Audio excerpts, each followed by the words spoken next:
And here we go.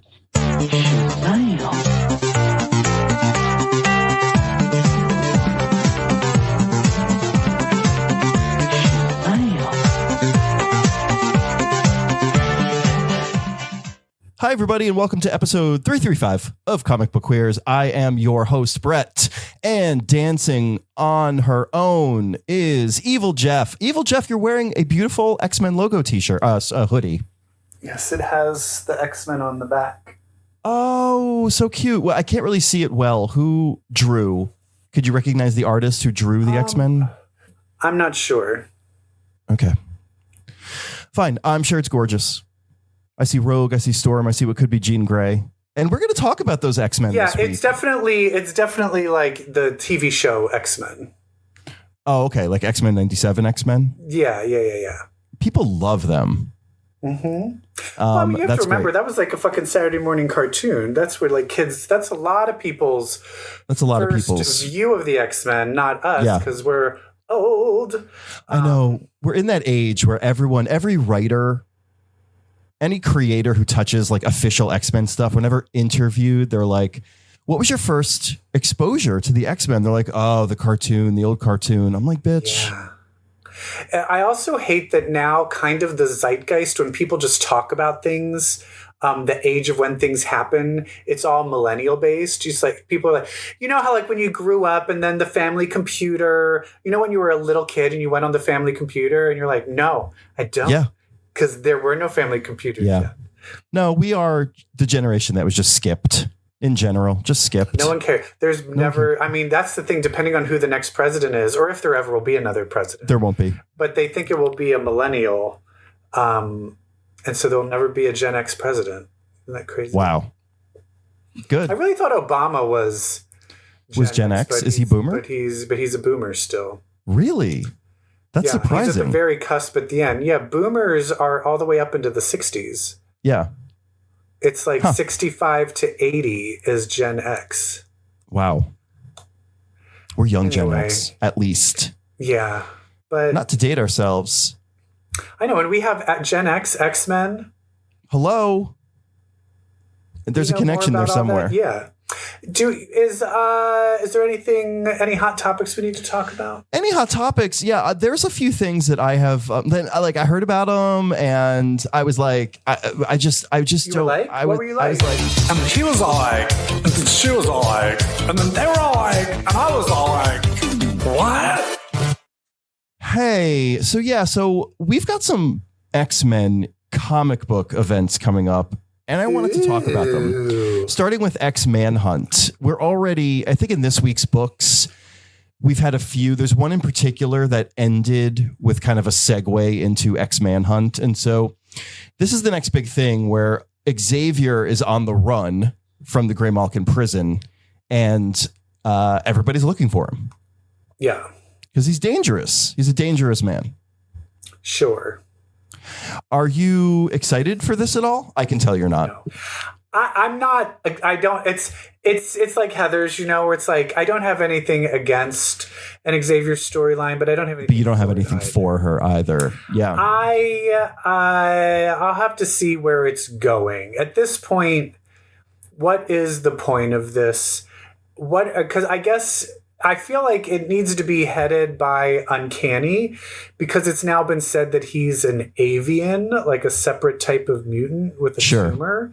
Yes. And I think if all of this is now going to be delving in and explaining that, I guess that's fine. And everyone's kind of taking a side of whether they're pro Xavier or anti Xavier. Yeah. I think which is what we've been doing for years. But I'm just like, but where is this gonna? I'm just very curious of where this is going to end up.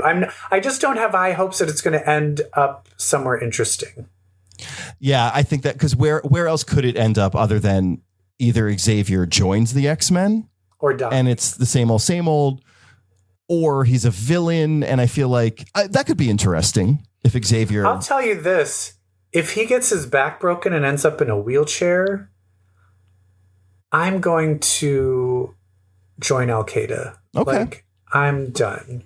Well, going back to your point of it really centering around Uncanny. It looks like it starts with Uncanny X-Men number 11. Yes. So it starts there. It's rooted there. But then oddly enough, it ends with a one-shot called X-Manhunt Omega number 1, which is weird for there to be an Omega and not an Alpha. Yeah. That's also weird. It's weird. But it goes from Uncanny X-Men to NYX to Storm to X-Men to X-Factor to X-Force to Exceptional and then to X-Manhunt Omega. Yeah. 8 pieces, 8 arms to this octopussy. We'll see. Yeah, maybe we'll end somewhere exciting. I will say also this week a shit ton of X books came out, and some of the ones that I was not liking as much. Yeah. So I'm just down in the dumps. Yeah, we're in the dumps. We're down in the dumps. So this is an 8-part series, X-Manhunt, but then after that, so I don't know if you've heard. So NYX is getting canceled with issue 10, and so is X-Force. Okay. So it's one thing that to me, it's odd for there to be a crossover event that's kind of eating up the last issue or 2 of these books that are about to get chopped. It's like not so it's like they're getting canceled early because they have to do a crossover issue, which. Well, I'm sure they're just being canceled because they're bad and no one's reading them. Well, one reason I think NYX is getting canceled, I don't know if this is a reason, is because the 2 writers who write NYX are doing a Kamala Khan centric event where basically it looks like she's traveling back to all of these different X-Men milestones, to Giant Size X-Men, to Dark Phoenix, to the Age of Apocalypse, to House of M, and then to who knows what else. But these 5 one-shots by the guys that do NYX, starring the main character from NYX, that could have I guess, one reason why the book is being canceled is because she's being put through this kind of X-Men history thing. This worries me because are they going to be like, oh, Ms. Marvel was part of X-Men history all along? Everyone's going to be like, oh my God, when Dark Phoenix went crazy, you remember Kamala, you were there. Kamala. I don't want that. I'm hoping that it's like she kind of shows up, but it's not affecting the future. Right. But she just like knows them better because she's witnessed it. It's definitely meant to ingrain her into X lore more so than she is now. I think that's the problem now is I just don't trust anything. I'm not excited about anything because I'm like, that could be fun unless you fuck it up. So yeah, I'm unless just it sucks. Grandma right now. But that's the other thing is like Dark Phoenix Saga is great. What is she going to do in it that's going to be like, you know what I mean? I feel like when we did, I think we kind of had like just recently with the Dead X-Men, we're going back to all of Moira's other lives and going back in time and like influencing things. We just had Phoenix go back and pretend to be battling Dark Phoenix on the moon. Like we're already doing this and none of them are that good. Right. So, and I think we're at a point where like, I'm done with nostalgia. It just feels like a done nostalgia with mining grab. history. Like, let's start making new, interesting things. Especially post Krakoa, where the big question is, all right, now what? Yeah, and also, if you want to establish, like, Kamala in an X-Men world, put her on an X-Men team with the main X-Men. Right. Like, just put her in a good X-Men book. Yeah, have her be an Uncanny X-Men. Yeah. Instead of Jubilee. Yeah. Oh. Have Jubilee get killed, and I'm then so Kamala sick of your anti-Jubilee agenda. I don't even hate it's Jubilee, transparent. but I'm just saying. Yeah. Well, I, for one, am just happy to have something to read, honestly. You're not reading the news? Oh, no, I'm not reading the news. But you know what I am reading? I'm reading a lot of X-Men books because, like you said, 8 different X-Men related issues came out last week. And we have to talk about them. Okay? Oh, I thought you were pressing the button. I thought I was. It's mutants with powers, Omega for hours. Bitch, let's read some X-Men. All right, hose. Oh wait, that's Wakanda. It's not an X. Sorry. It's not. You can no. X is like over the head, like when Scott Summers was a revolutionary. Okay. Yeah, there you go. Don't do that on camera though. You're blocking your face. All right, so we brought it. Oh, we brought it up. NYX is being canceled. This issue 8 was interesting. This is one of the best issues because it was just delving into the past of Laura and Hellion and kind of explaining how did he get here. He was a good guy. Laura and him had a history. He was always a problem, but he was never a villain. But he was always a prick. He was never evil. Yes, he was an Emma Frost vibe. Yeah. But it opens with him doing the Crucible. On Krakoa in a flashback. He did not lose his powers. He just wants his hands back. His hands back. And I did say, it looks like he has his hands. Yep. What's going on? Do they not know? They do know. He went to the Crucible to get his hands back. And they were like, nope, that is not a reason to go. But he did it anyway. And he did it they ended up doing it anyway. How do you feel about that, Brett? Because we got in some trouble when we questioned Karma. Yes. Going through the Crucible. Did she go through the Crucible or did she just die? I think both options were. I think she died, but like, I don't think she did the Crucible. She just died. Fuzzy memory. Died, but she came back and did not bring the leg with her bionic leg intact. And I thought that was weird. And then it was like you're erasing disabled characters. And I was like, I didn't think about that. 100%. Yes. Yes. But here they are erasing a disabled character. I think it's character's choice. You know, it's what the character wants, and who are we to question? I think at least they're addressing it. I think the thing that was weird is that they didn't address it with Karma. I think that would have been an opportunity for them to like bring it up. They didn't raise it, highlight it. Yes. She just came out of an egg with a metal leg, and we're all just supposed to be like, oh, of course, you know. But yeah, so he did that. It's an interesting topic. But so he did that. But now it's like, is he evil? Laura's like, no. And then Sophie's like, yeah. Did Empath influence him to kill people? Yeah. And Laura's convinced that Empath influenced him because why would he act like that? Why would he kill 6 people? Where are the bodies, by the way? Where are the bodies? They keep asking. Yeah. Hellion. The 6 people you murdered.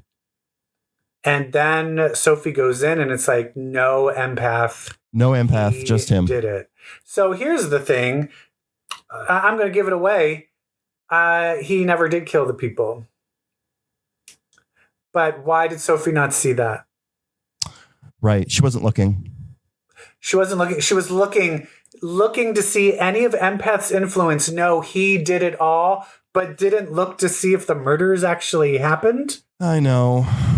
Nope. Nope. Yep. Doesn't work for me. What's so interesting for me about this Hellion stuff is that you didn't see him once during Krakoa. He was gone. Nobody wrote him. I think he was in a background here and there. Maybe. I never saw him. I think that's what I meant. I think if we looked hard enough, he was probably in the background somewhere. Yeah. But I don't think he ever certainly not in a story. Talked to anybody. Yeah, exactly. Yeah. So it was interesting to see his time on Krakoa since we never saw it before. But it is weird where he was like, if he didn't kill those people, why was he then pretending? And then she's like, you didn't kill him. And he's like, you're right, I did it. And she's like, look, he's good now. And I was like, all right, well, what? Yeah. It just seemed very abrupt. I liked that it was delving into all of those things, but there was the more. Back and the forth, plot wasn't following. I'm a good guy now. Like, you did it, Laura. You got through to me. I'm cool. I'm okay. I was like, what? Huh?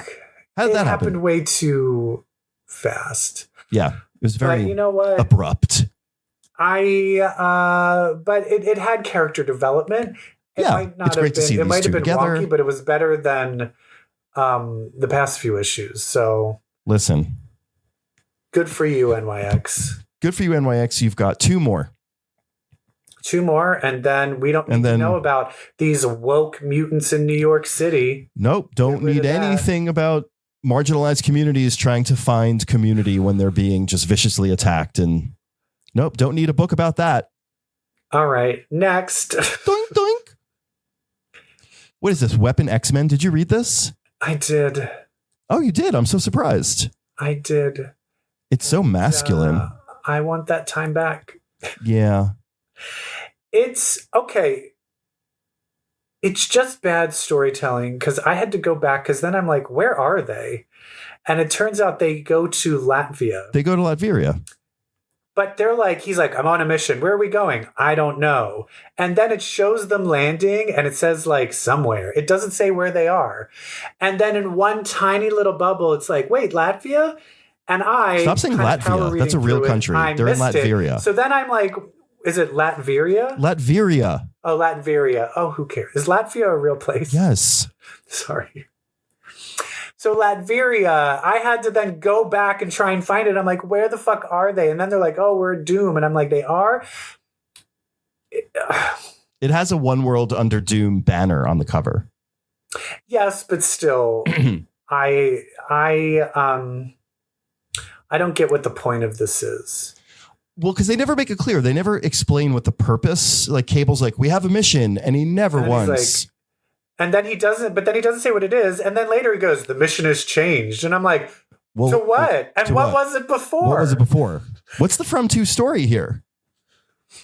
So Cables, he picks up Wolverine. Wolverine's with Deadpool after Wolverine was mysteriously attacked by someone. Then they recruit Chamber. Then they go to Latveria where they find Thunderbird. And then it's revealed that Deadpool is a traitor. And he really is bringing Wolverine in because Baron Strucker. And I thought it was Von Strucker. Baron Strucker. Oh, I think in the movies they added the Von. Baron Strucker is looking for adamantium. I'm like, Nazi dad. That's right. I'm like, we just did People Are Hunting adamantium stuff. Like, we just did that. Uh-huh. And we just are dealing with, but then it's like, is he working with Doom? Because didn't he just kill Baron Zemo? I thought that they were is he a bot? Is he a Doom bot? Because I read Doom. You're not confusing Strucker and Zemo, right? They're two different men. No, but I'm saying, but aren't they both Hydra people? Right. So that's what I'm saying. If Zemo is a Hydra and is now a bot, and then so I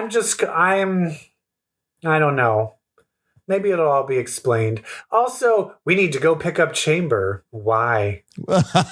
Said no one ever. And I'm not against Chamber as a Chamber's character. Great. But why? What is his power set? Why do you need someone who breathes? He was like, he's a powerhouse. Okay. There's a million other mutants more powerful. I truly never understood. I think Chamber's energy, even though it's psionic in nature, was always just very destructive, right? Like he's never shown he doesn't have control psionics. Hence his no jaw. I don't know. This also Deadpool kind of. Why didn't Chamber ever get resurrected with his jaw? Or I don't think Chamber ever died. But then technically, if he got resurrected, his jaw would go up again. Well, he did kind of get resurrected with his jaw when he became. Remember when he was in Apocalypse? Oh yeah, and he was all blue with the lines. Yeah, what the hell? Was he dating Jubilee? Yeah, or like kind of. Was that in Gen X? They were like heavily flirting. X or after? That was in that Generation X book, right? The one we liked. Yeah. With hindsight. Yeah, but that's what I'm saying. No, in the original Generation X, did they date? No, I don't think so. Is that where he first showed up? Was he ever in it before that? No. That was his. Okay. Yeah. I'm not against anything in this, but I do feel it needed I think I would have liked to see maybe some sort of motivations. They left way too much out that I'm like, I don't know why you're doing any of this. And just showing Strucker at the end, that still doesn't tell me anything. I kind of don't care. So you don't give me a reason to care. Yeah. The Thunderbird's costume, like during Krakoa, they gave him a new costume, and it was noted that the costume was designed by a Native American artist. And then they go back to the racist one. And then they go back to this racist one. Yeah. Well, I don't know. Is it racist? Is it a racist one? It's not culturally sensitive. Change the Nationals back to like the Redskins and shit. Oh my God, I know. Oh my God. Anyway, this it's not. This is my other thing. The Deadpool jokey, this writer isn't that good at it. Yeah. He's doing some meta jokey stuff. It's Joe Casey. He's like, Claremont couldn't even do this. And I'm like, that wasn't that funny. Yeah. Also, I also just am like, how much am I... Is it just that the X-Men books are bad, or am I just depressed about the state of the world? And when I'm trying to run away, I feel like maybe if the world was great, I would have a little more patience. Yeah. I think I'm like, the world's horrible, but at least I can read X-Men. This sucks! Yeah, this sucks. And it like reeks of like... Yeah, so I feel like in other days I would be nicer and more lenient, but right now I'm like, burn it all. Yeah. Burn it all. Like to me, like putting Thunderbird back in that costume is like, yep, weird. Of course, that Nazis are in the government and Thunderbird's back in his original costume. It all makes sense. Yeah, it's weird. Let's move on. To Laura Kinney Wolverine. This just feels pointless. This feels pointless. The villain feels it's like so cliched and light. I'm like, what? It ended up just being some old dude wanting to blow up mutants. Yeah, he's like, no mutant's gonna live while on my watch. I'm like, who are you, sir? And so it turns out this really is just like a guest star of issue. Guest star of the week. Although we've had Daredevil now, Elektra Daredevil for 2 issues. 2 issues. And now we're going to end with Winter Soldier. There's a cute like big sister, little sister thing happening with Daredevil and Wolverine in this that I don't hate. But here's the thing. I liked Elektra. I don't like Elektra as Daredevil. I liked her as the kind of Elektra. Is she Elektra? Is she a villain? Is she good? Yeah, now she's like too much of a hero. Yes. She was playing the more like upstanding person. Yeah. And Laura was the badass. And I'm like, no, they're both like that. Yes. So, well, Elektra's learned the ways of the angels, of the good, of the moral. Yeah, which made her boring. Yeah, I don't even want to talk about this. I'm done. I do like that Winter Soldier showed up at the end, or should I call him the Revolutionary? Is that what Bucky Barnes' name is now? They said Bucky Barnes, aka the Revolutionary, or the Revolution. Oh, yeah, that did. I'm like, is he on tour with Prince? What's happening? Prince and the Revolution. It's just a Prince and Bucky in the back play. No, Bucky with another girl playing the piano. I was dreaming when I wrote this.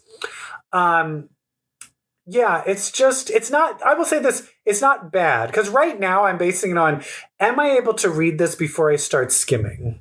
Because there's some of these I start skimming because I'm like, this is bad. I'm going to start skimming. Weapon X-Men I started skimming. Yes, and then I couldn't figure out it was Latveria. This one I did actually read it, so that's our base level. Let's move on. I can't. Mystique. Give me a fucking break. Mystique, I hate this. Are you fucking kidding me? I truly, again, I don't know. So the way I understood it, I was like, okay, so Mystique planted Destiny. Okay, I guess the whole point was that Mystique wanted Protozoa. Mystique wanted that program that erases you from existence. From everything, yes. And so she even put Destiny's what was that kind of life on the line. Because I've heard of that before. When was that used before? Oh, I'm not sure. But I've heard of it. Oh, have you? I don't know. Oh, am I making that up? I feel Probably. like that's been a thing. Protozoa? Are you thinking of Krakoa? Shut up. I'm not that stupid. Okay, well, maybe I'm wrong. Okay, whatever. I don't know. It might have. It might. So it was all a ruse to then get Destiny in S.H.I.E.L.D.'s hands safe. She even is the one that shot Destiny. So that Destiny would be safe in S.H.I.E.L.D.'s protection. So that she could and also that she would be taken off the board as like, you can't hold her hostage. Exactly. She's not a pawn. Which still was like, so you having her being held hostage so she can't be held hostage. Actually, I didn't hate that. You know what? I kind of liked this ending. Fuck you. I do was like, oh, okay, this is clever. It turns out she was playing everybody. She knew the hand the entire time. Yeah. She played Nick Fury. He ended up erasing it. But what he saw, the only thing that wasn't erased is when she was pretending to be him, it was monitoring his health stats. And therefore her vitals. He saw that her using Fabian's power to mimic the mutant powers kind of fucked her up. And she is fucked up at the end. She's fucked up. She's not okay. So I am confused about, like, what do you think happened? Why is that happening to her? Just like cellular degradation. Is she just like freezing, or it's like cellular decay? She's got like big holes in her arm. But also, they're like, Fury says to Destiny, didn't you see what was going to happen to her? And she was like, yep. I did. Which I did like that part too. That part's kind of funny. And in the end, Destiny's like, was it all worth it? And she was like, yes. Oh my God. That is like so, what a great partner or spouse Destiny is. Like, she just lets Mystique do her thing. Yeah. But I will say, why? Why? I think that in the end, it's kind of like, I think it was clever. In the end, she was behind it all. But that's not enough for me to read 5 issues of this. Yeah. All right. Moving on. X Factor number 7. It's another One World Under Doom banner. This is One World Under Doom. And I guess the last X Factor did kind of like reset, because did Havoc leave the team? They got rid of him, yeah. But he isn't with Polaris, because Polaris was like, fuck off. Yeah, no. Havoc's not in a good place. He got fired and he lost his ex-girlfriend again. I would have liked to maybe cut to see what he's doing, because I love it's not good. A tortured Havoc. Oh. It's like, hey, who are we going to fuck with? How about Havoc and Rain? Let's see Havoc and Rain Sinclair being treated like garbage. I feel like those two need a reunion. Yes. Maybe they should get together because they're so broken. Maybe they should. I'd love to see, like, Rain. Is she old enough to drink now? Even if she's not. Have Rain doing shots at a bar. She wanted Havoc real bad. Yeah. And then she got her wish. Wink. Yeah. Remember, like, she was like bonded to him, so like mentally bonded. But he wasn't fucking her. No. But now he can. X Factor number 7 sees Angel returning to the team as the leader. Yes. And then we also, I don't know if we learned this, the guy who can do all the electro things. Zyber is killing himself with X-rays every time he uses his powers. Was that the first time that was mentioned? Yeah, it was.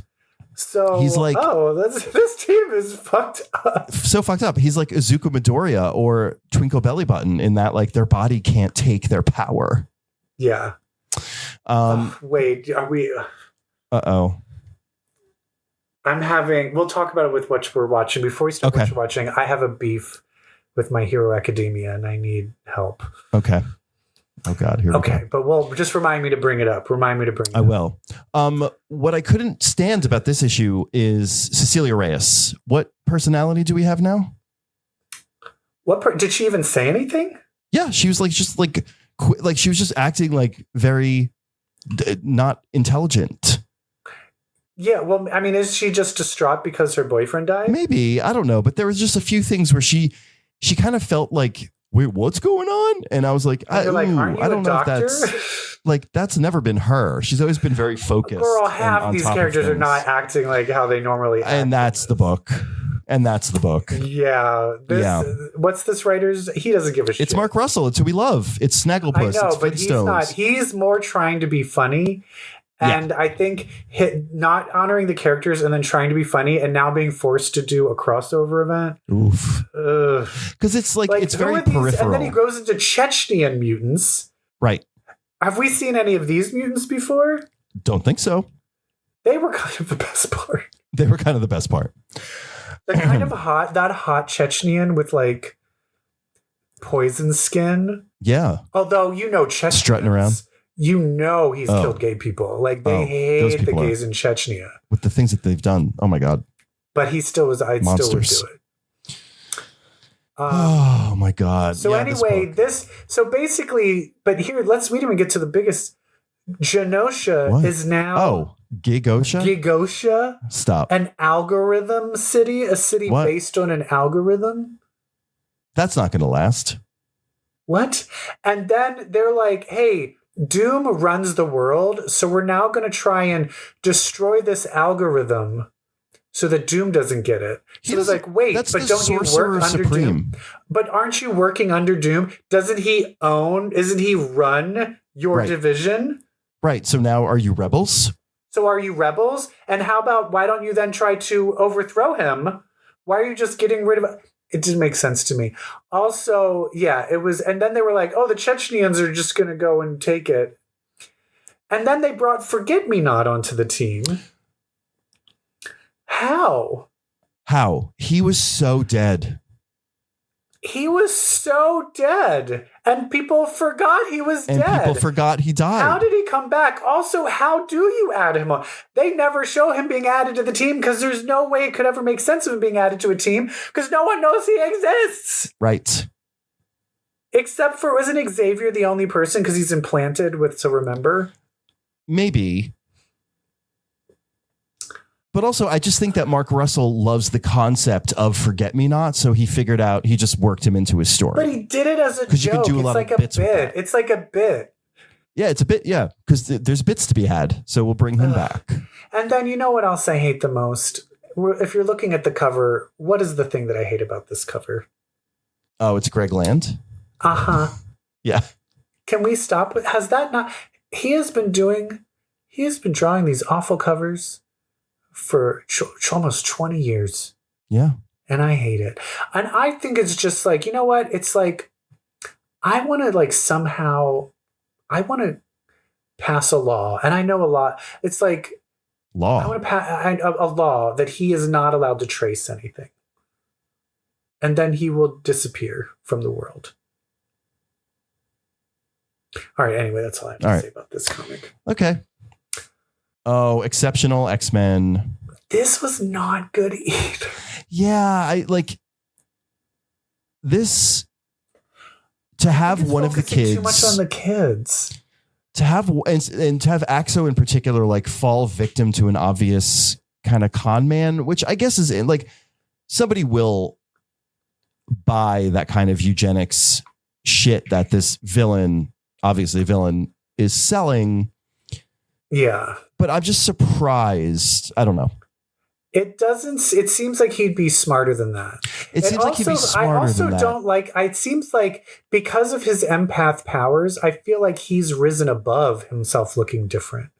That he's risen above it. And him liking this guy that wants to do the DNA. And I guess maybe he's empathic to everybody. Maybe it's because he's empathic. Yeah, maybe he is like a and I guess it's also, we know that this guy is actually trying to get rid of people's powers, and he doesn't know that yet. Right. He's trusting being like, kind of like the whole Elon Musk thing. It's like, what? We trust him. What? We give him all of our DNA. And, Kitty and Emma are like, that's a mutant database. That's a yikes. And he's like, no, he's a good guy. Who cares if he has that? Because he's good. And then it's like, oh, honey, no. Oh. Like Kitty... I just want more Kitty and Emma. I want more Kitty and Emma. Yeah. And like we talked about this, like these kids aren't hitting in the same way that the kids in Uncanny X-Men are. Yeah. Yeah. And I'm not sure why.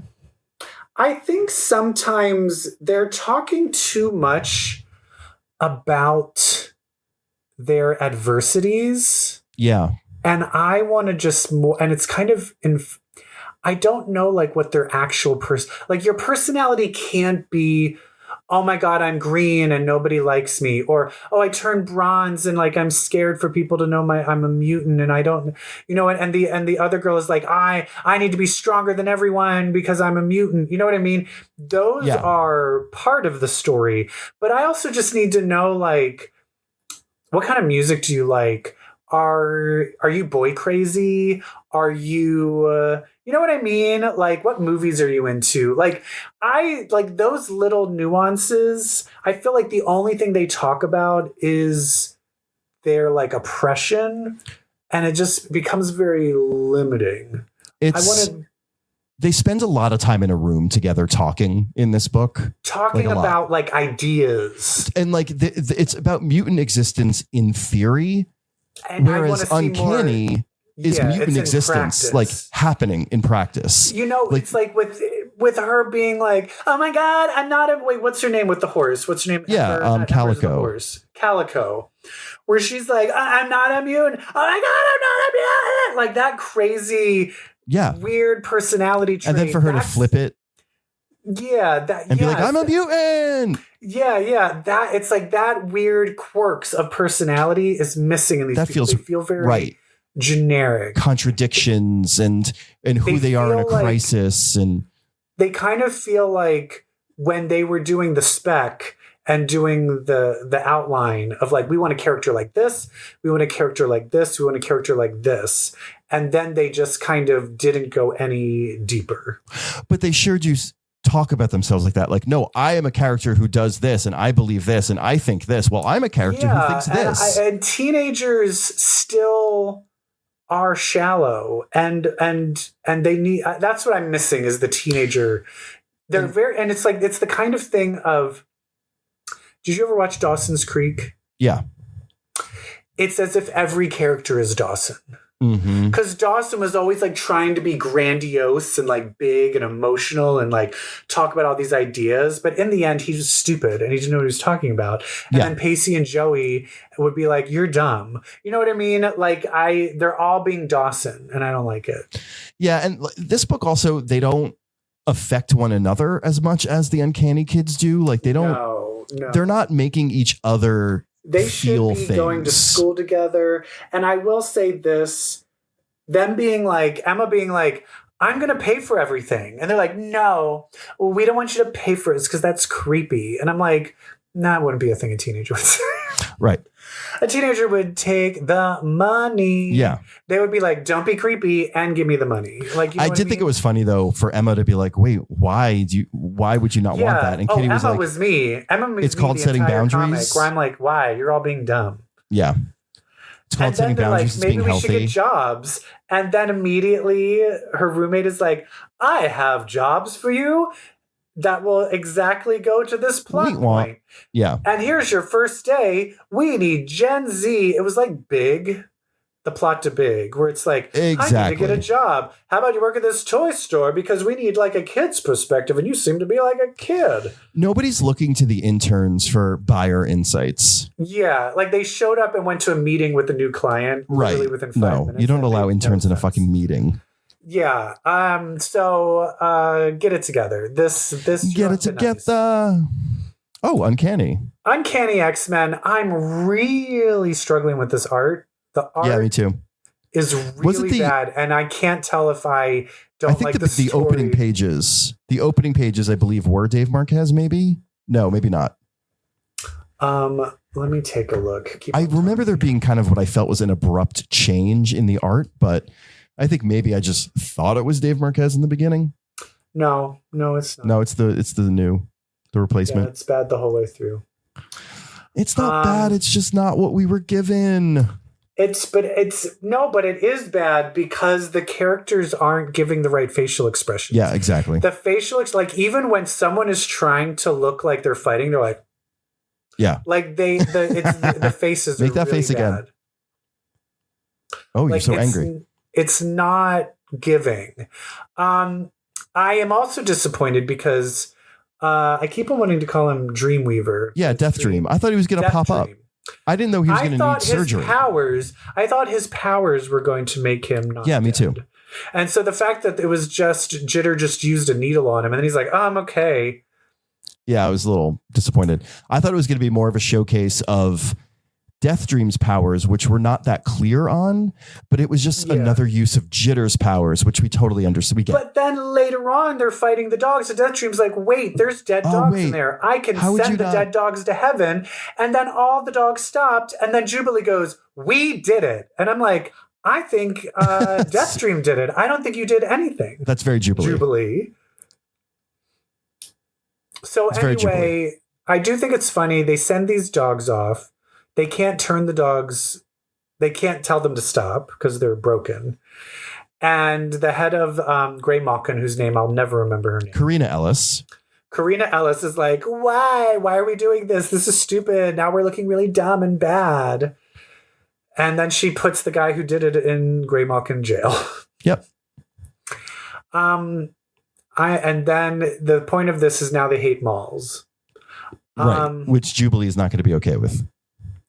And then we cut to Rogue and Gambit at they're on some little side quest and they're being chased. They will be chased by a crocodile man, it looks like. Yeah, I do feel this was also a missed opportunity.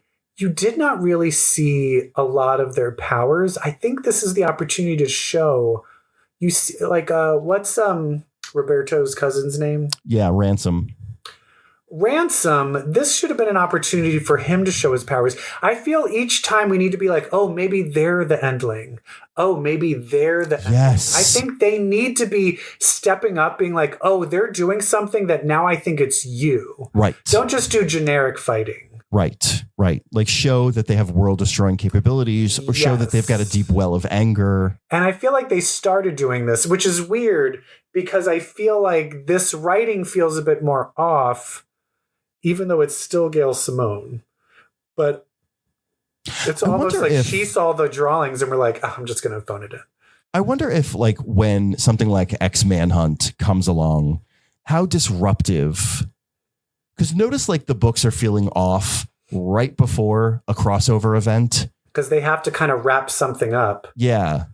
And they have to get the pieces in place to do X-Manhunt. Well, I will say, at least for this, X-Manhunt seems to be very connected. The whole avian thing seems to be very connected to the Uncanny X-Men. Yeah. So I'm hoping this will be the least affected. Good foundation. All right, let's move on. I believe there's one more book to talk about, and that is Storm number 5, where she becomes the Eternal Storm. We're not going over X-Force? Oh, I knew I forgot one. Okay. Let's talk about X-Force real quick. X-Force sucked. Okay, so then... So Storm. X-Force is also... I will say it's kind of leading up that Betsy is kind of the power player right now, which is good, but the La Diabla, or whatever her name is stupid. And nothing... And then Colossus is being mind-controlled by La Diabla again. So that's dumb. And then Forge comes back in some power suit, which I'm like, why? And then it ends on a cliffhanger where someone's like, Sage, help me. And they're like, oh, and I'm like, girl, I don't care. It's Xavier. Oh, yeah, probably. It's girl, Manhunt. You're right. So who cares? Yeah. Okay, now we can do Storm. That was the first time we got Sage's real name, though, right? Teresa Kakisavar. Oh, right. Yeah. You're right. Yeah. So Xavier, obviously, who goes way back with her to know what her real name would be. Call me Tessa. Call me Tessa, bitch. It is weird when you go back and see those old Dark Phoenix saga and you see slutty Tessa in the background and you're like... She was play acting. I know, but just play acting as a whore. And she was actually the brains behind everything. Let's talk about Storm. Okay, Storm. So Storm gets transformed into the Eternal Storm at the hands of Eternity, and at the end we find out why. I'm confused. Yeah, it was confusing because then she wasn't Eternal Storm. What? But here's the thing, because it looked like Eternity took her over. So it was more of a Phoenix thing. But right? Before that, it looked like she never did die.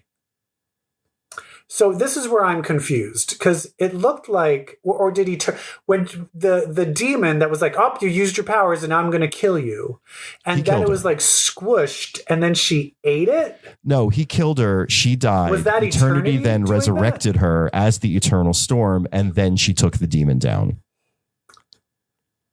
Okay. And Eternity only resurrected her because she's going to be the champion to fight against... In its fight against Oblivion. Yeah. The Oblivion. Yeah. And basically they're fighting over where does death go? Is that what this is? Pretty much, yeah. Why are they fighting over that? Who is what does it mean for death to be in one and not the other? I feel like there's a bunch of different deaths. Which death is this? Is this Hela? I would imagine it's Lady Death, like Aubrey. But that's different from Hela. But this is the reason Thanos snapped. Yeah. Yes, that death. In the comics. Okay. Who hasn't shown up? It looks like they didn't show. Yeah, like they're talking about it behind her back the whole time. But like, what does it mean though? Like for death to live in eternity versus for death to live in oblivion? Like, well, so it's weird where before it looked like 1 billion years ago there was no death because it didn't go there. It wasn't in there. And then he took it in. And so that I feel like it's weird where it's like, if you take death out, does that mean death and oblivion? I don't get how the oblivion works. I'm not even sure. It's all very, I haven't read too much about all that. What are they? Death, oblivion. What are they called? They call them something in this book. I'm sure they've been called a million things, but they call them something. Damn it, Brett! You're better remembering those things. But are they like the first beings that ever existed? Yeah, they feel very Sandman-y to me. Yeah, they are. I mean, they're like the very concepts at the core of life. Like they embody the concepts of eternity. The concepts. It's also were they any of them showing? Remember, we were reading. What was that other Hickman thing we were reading with that sorcerer guy and then the scientists? Gods. Gods. Is that still going on? No. Did we just stop reading it or did it just end? It was a limited series. Oh, okay. Were any of those characters, because it had a lot of Sandman-y type things in there. I'm pretty sure Oblivion was the villain. Yeah, right? Okay, that's what I was thinking. Yeah. I'm still just he was like an avatar of eternity, or he worked for eternity or something like that. Yeah. Yeah. Because for me, it's like, if death leaves, is that a bad thing? I'm just very confused. Or is it like the world will end? What are we talking about here? Like, right. Or is like everything going to cease to exist? Right. Or is nothing now Storm changing? Has to go have a fight to cease to exist. But here, I do like this idea of him choosing Storm. Because why do you think he chose Storm? Because she can't be beaten in a fight, bitch. Yes. I will say the only other person he could have taken, but no one cares about her, is Iska. Yeah, the unbeatable. Right. The unbeatable. Yeah. I'd be interested to see if her power works against Oblivion. Yeah. But I do like the idea is like Storm, no one's ever beaten Storm in a fight. But also like when she was the Eternal Storm, like how much of that was Aurora Monroe? Was any of that Aurora Monroe?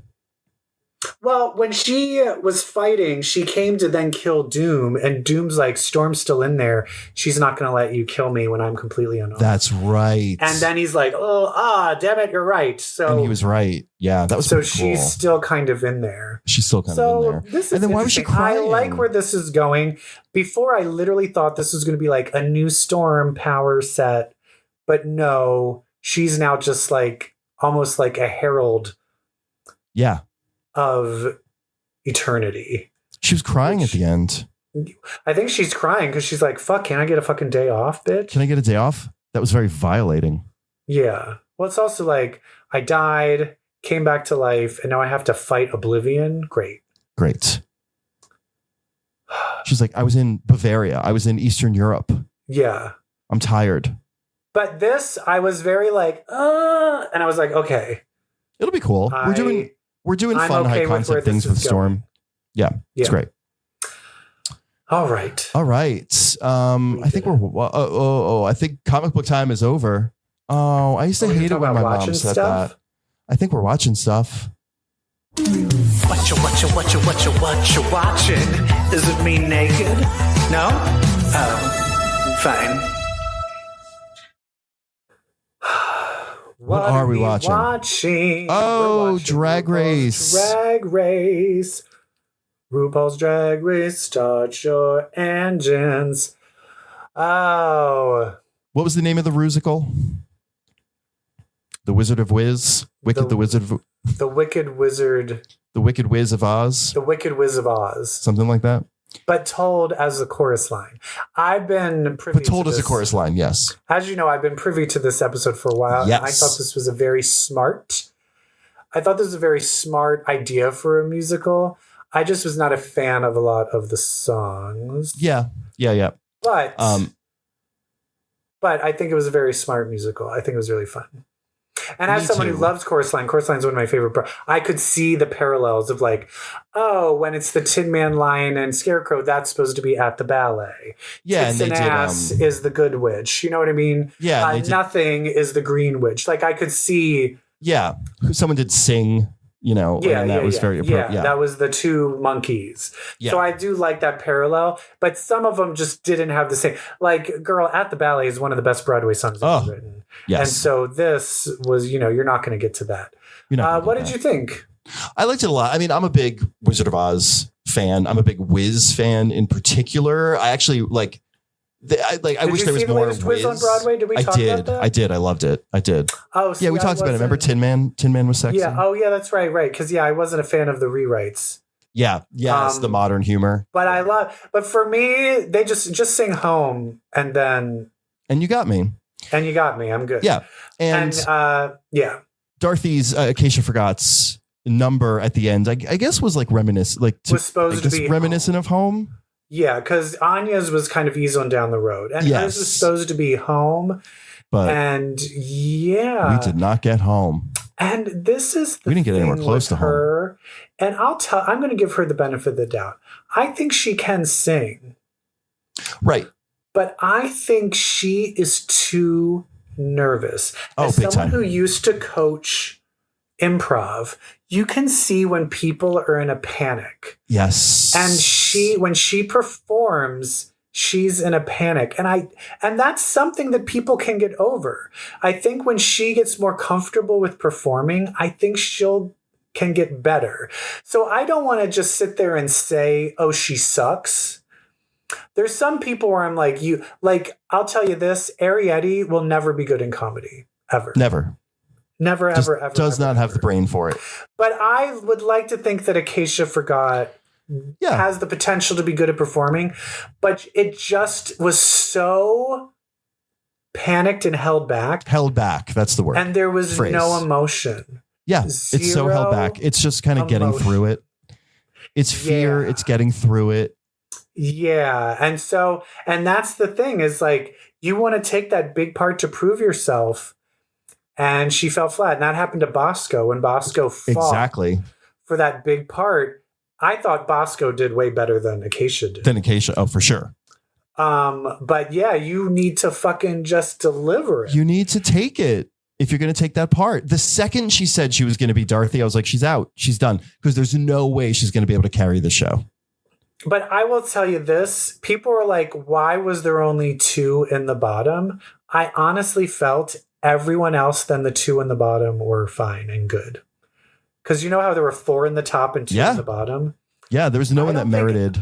I don't think anyone else deserved to be in the bottom. Like you couldn't pick out Lydia a Scarecrow. Butthole actually did well. She did really great. And I don't think she should win. Like all the 3 doing at the ballet, I don't think any of them should win. No, but you couldn't discern them from they were great. One another. They were very good. You couldn't call out. Go ahead. You couldn't call out like the Scarecrow from the Tin Man and be like, Scarecrow, you suck. Tin Man and Lion, you were great. No, not at all. They were at parity. Let's talk about who was your favorite. I actually think, oh God, I mean, Anya was my favorite. Yeah. I just feel Anya was literally at another level. She's another level. And I'm just like, even watching when Anya was doing the Laganja number in those few challenges ago, like I then looked her up and I've been watching performances. She sings live on most, she doesn't lip sync that much. She does lip sync, but I've seen her sing. She a lot of times sings live and she's amazing. Like she could be on Broadway. She's kind of taking this whole competition. Did you notice what her critique was? They were you took too long to get the steps. I was like, oh, is that what you're going to use to not give her another week? But for other people, when they're like, you didn't get it, but then you delivered in the chat. It doesn't matter how long it takes. You can't criticize somebody's performance by saying people are saying that she's, now this is what the rumors are, and I do not know, because I will say I even though I work at the company, I try not to dig too far into any gossip. But this is like just Twitter gossip, so this could not be true. is that she was actually rude to the choreographer. Oh. When she couldn't get the steps. And so she was being like a diva. Gotcha. But they did not say that. And people are questioning whether it was like re-edited to not make her look bad. But I don't think that's true. I don't think it's true. Because then it would be like, that might have been a reason to bring it up if you like weren't professional. Yeah. But I don't know. But that's not how they framed it. No. He wasn't like, it wasn't about her patience. You know, like they would have said something about her. Yeah, emotional that's what I mean. State. Well, I think that's what people are trying to push, being like, no, she did do that and they edited it out. But I was like, I feel like they would have kept that in. For me, it's like if she was a diva, that's drama. They would have left that in. They would have left it. Thank you. Like you notice none of the producers were saying that wasn't a tarp, that was her outfit in that other episode. Like if there's drama, they're going to let there be drama. They're going to milk it. I do feel that after second best was Jules. I don't think Sam Starr should have won. Yeah, I thought Sam was great. I think Sam Starr was like most improved. That's why she won, because she did the thing they didn't expect. Like you loosened up, and we didn't expect this. They rewarded growth. Like, Anya was still, but I think Anya just won, and I think they're trying not to have a front runner too much. But that's what I think too. And because I think the other problem is Susie Toots' star is dwindling, and she did great. She did great, but her attitude is starting to.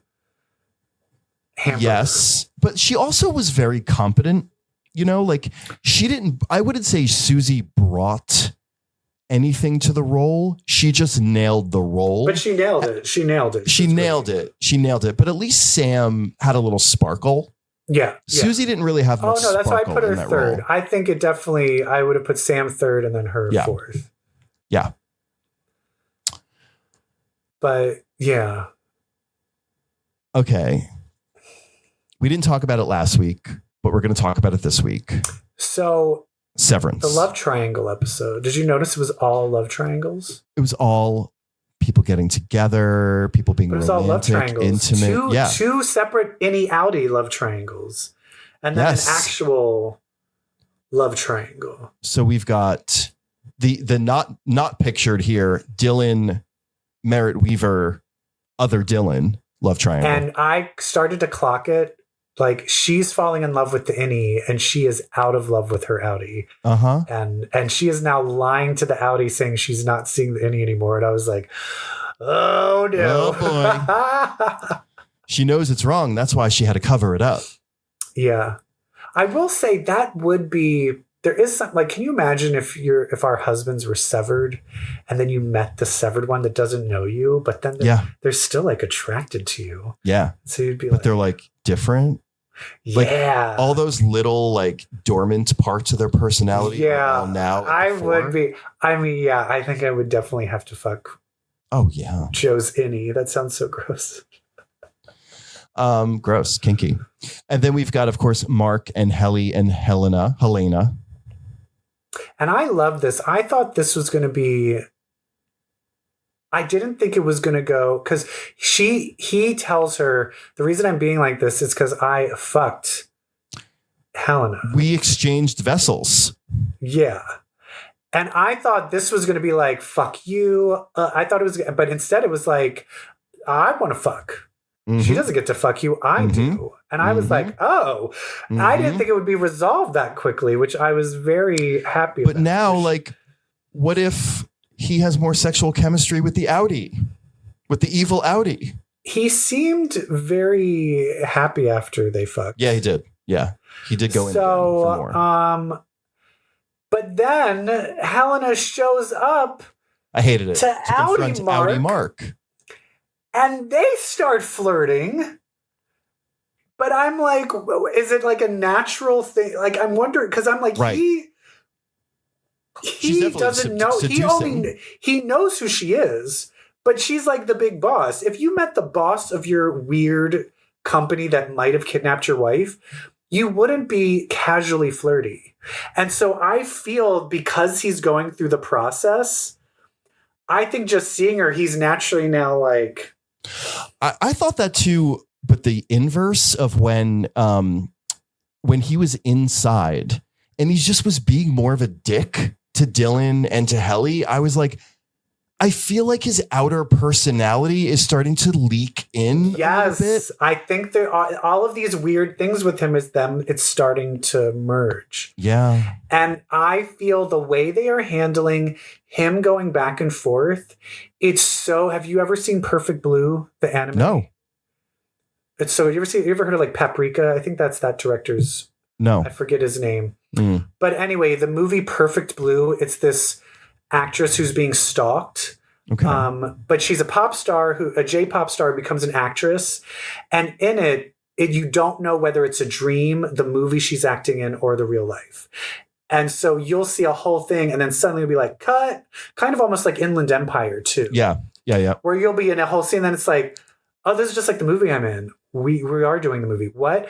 It's going in and out of like, oh, wait, this is a session. This is now him remembering. It's really well done. It is. It's really well done show. So the big instance we saw of his reintegration is that he started to hear his dead wife, Gemma, as Mrs. Casey, the office therapist, asking him or telling him statements about his Audi. Your Audi is a good which driver. We saw in season 1. Yes.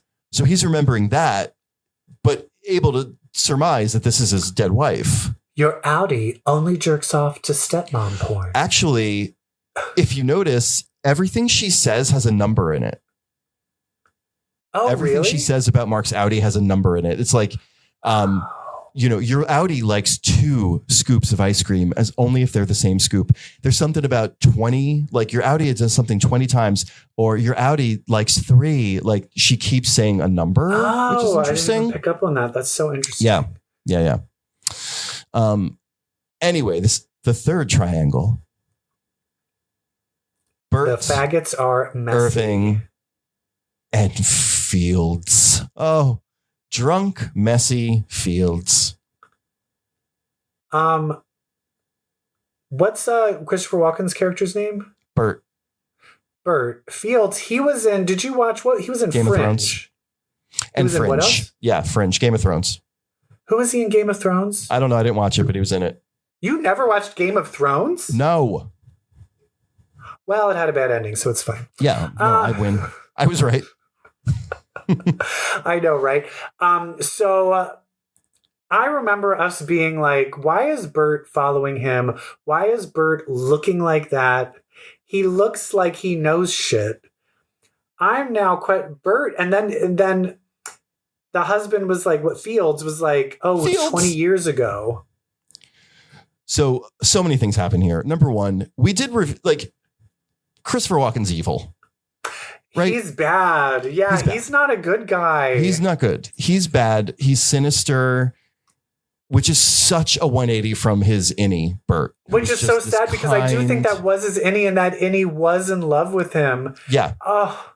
But something's up with this dude because they were joking. The reason he got severed was because he knew that his soul would never go to heaven for whatever it is he's done.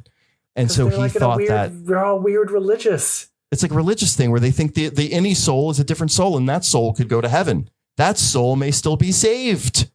So he got severed so that part of him could be saved in the biblical sense. So weird. So weird. But then Fields is like, oh, when you were talking to your employee at Lumen 20 years ago. And then Irv's like, but the severed floor happened 12 years ago. And he's like, oh, silly me. Well, more wine. And it's like, wait, Bert worked at Lumen well before he was a severed employee. Or was he a severed employee? Well before the severed program was a thing. Yeah. And also, why does he look so evil? I know. Christopher Walken's such a good actor. He was he had us eating out of the palm of his hand as lovable, innocent, doting Bert. And then he's sitting there at this table with this look on his face like the devil. I need to know, like, what is that story? Because he also could be, maybe he's not. Maybe he was like worked as like a Lumen doing dirty stuff for Lumen. Maybe he's like a Lumen assassin or he was like a military. Oh, I said hitman. Like, yeah, hitman. Yeah. Oh, yeah. So if that's what but then why is he fucking with him now? I don't know. But does he want to fuck him? It could be that.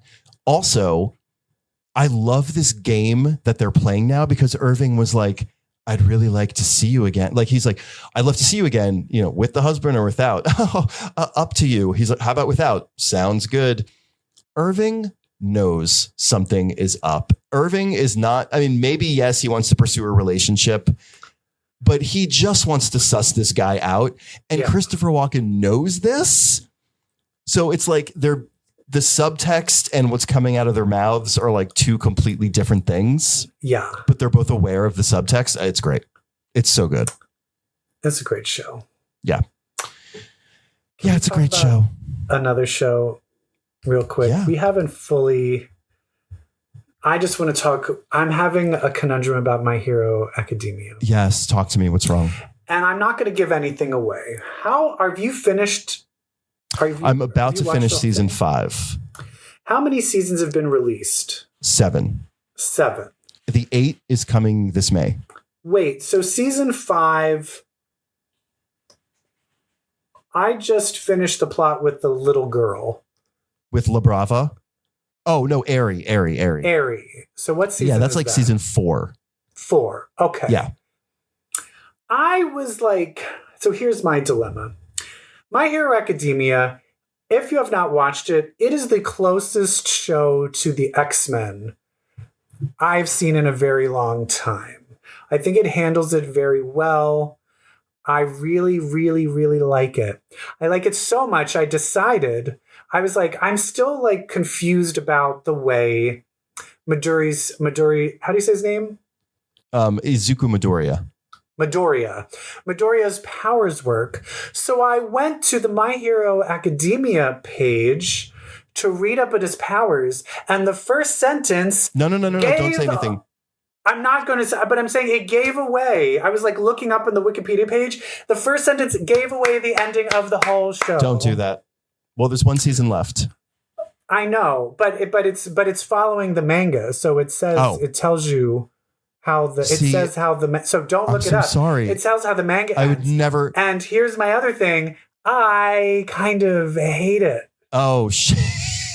And now I don't know what to do. I have heard some musings of fans like at the end of season 7 being like, what the fuck? Well, now that I know what I looked up, people are mad. Yeah. People are very mad about how the manga has ended. Because the manga just ended not too long ago. People are not happy. Oh, fuck. God damn it. And so it's Game of Thrones. People are now like, maybe they'll change it. Yeah. For the cartoon. Oh.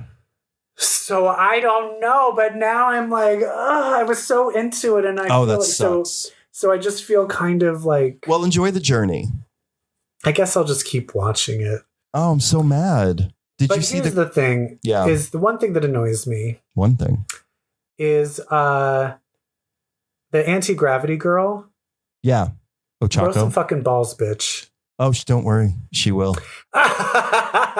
I'm just like, she is so much like, I like him. Oh, I don't like him. What? I'm like, bitch, shut up. Because also, like, he would fucking jump your bones in a hot second, bitch. They're so in love.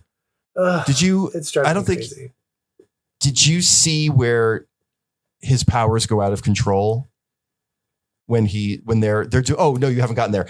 They do a whole thing. Beginning of season 5 is class 1A versus class 1B. And it's like 4 versus 4. And there's a great scene with her. Oh, okay, cool. In that. I mean, that was the one where he was able to use his full powers because she was like rewinding the damage done to him, Aerie. Yes, Aerie. Yeah. Yeah. So that was cool. Yeah. Did you see the Christmas one? I have not seen the Christmas one. Oh, okay. So. There's a Christmas one, and there's an. Well, there's also a movie. There's movies in between. There's 3. Yeah, I haven't seen any of them. Yeah, they're not on Netflix. And I know when they are on Netflix. And they are separately. Yeah, you can watch them. The movies. Well, I know I definitely missed one because it literally said like, "We're going to go on an adventure. Watch the movie." Yeah. Oh, that's right. The special, and that's when you watch the movie. It's 2 heroes, and then I think somewhere like middle of season 5 is when you're supposed to watch Heroes Rising.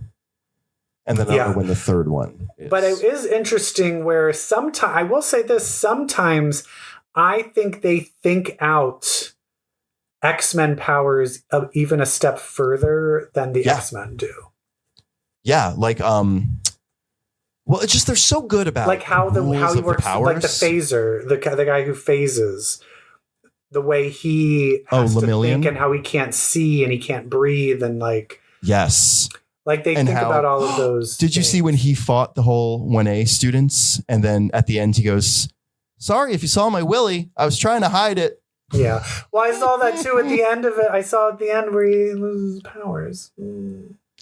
Yeah, but I'm hoping Erie will rewind him so that he They gets did them say back. there's a serum that can reverse it. Yeah. I think Lemillion, because you continue on with him raising, first of all, him and Izuku they're basically gay dads, Izuku and Lemillion, because they're raising this girl together. Is that foresight? Huh? Or is that the what he eats like tentacle fingers? What are you talking about? Who are you talking about? You said who's Izuku? The main character? Oh, Midoriya? Yeah, Is his Izuku first name? Midoriya is his name. Oh, see, I just know Midoriya. Oh, yeah, Midoriya. Because they always call him Deku or Midoriya, so I don't remember that part. Oh, they're raising her. Okay, got it. Yeah. I also I think Foresight and Lemillion are lovers. Who's Foresight? The sidekick of the former sidekick of All Might. Oh. And With then Lemillion's now the sidekick of Foresight. Right. Oh, right. Yeah, watch the movie. Oh, why? Watch the movie. Oh, you don't think that? Well, isn't he dead now? I think didn't he die? Right? Didn't he? Yeah. Yeah. They fucked at one point. Oh my God, is it? Oh, they're older kids. Yeah, that's fine. Oh, actually, no. They said they're third years. Yeah, they're juniors. Uh-oh. Watch it. Okay, never mind. Sorry. Still hiding his we movie. ended on statutory rape. There we Okay, go. so Yay. thank you all, everybody. I'm so mad about the ending. Don't tell me ever. Yeah, you'll get to it. Yeah, great. But you never know. I told my husband, and he's like, "That sounds fun. I like that." And I was like, "Fuck." Oh, if Joe likes it, then I'm gonna hate it. Oh God. All right, get All me out right, of here. wrap us up, Brett. Oh, listen. If you are gay and you feel like it was done to you, call us. We want to know. You may be It was entitled done to some to money. No, it was comic books. It was comic books. Oh, that's right. Comic books did it all along. Yeah. Because if you read comics, well, then that makes you queer. Bye. Goodbye. Bye.